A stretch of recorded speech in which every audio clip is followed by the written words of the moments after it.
경기 침체 등 여파로 신규 택지 공급에 빨간불이 켜졌습니다.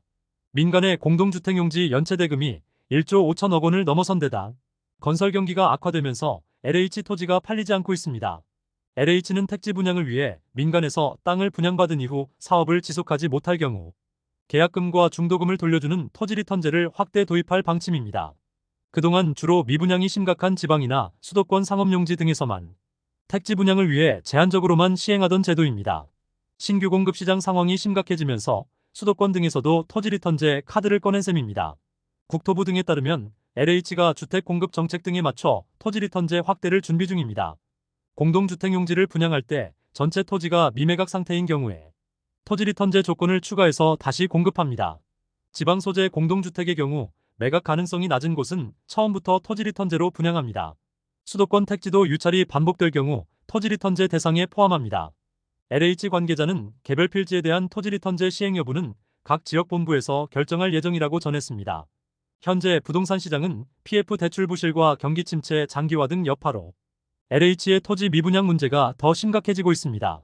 토지 분양이 진행되지 못하면 LH의 재무적 부담이 증가할 뿐만 아니라 2년에서 3년 후 신규 주택 공급이 감소하게 됩니다.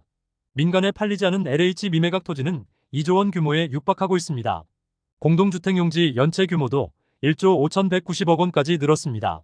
민간에서는 리스크를 줄일 수 있는 토지 리턴제 확대 방침을 환영하고 있습니다.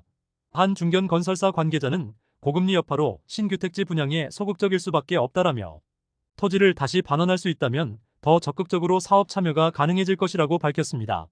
향후 주택 공급량 감소에 대한 대응책으로 국토부에선 재개발과 재건축 활성화를 언급했습니다.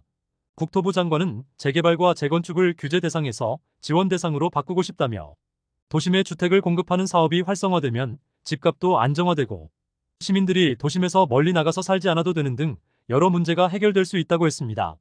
또 과거에는 집값이 오를까 겁이 나서 함부로 규제를 풀지 못했던 것 같다라며 지금은 집값 전망이나 추세를 볼 때 자세를 바꿀 수 있는 상황이라고 덧붙였습니다. 정부는 올해 1월 부동산 대책을 발표하면서 준공 30년이 지난 노후 아파트는 안전진단 없이 재건축을 추진할 수 있도록 했습니다.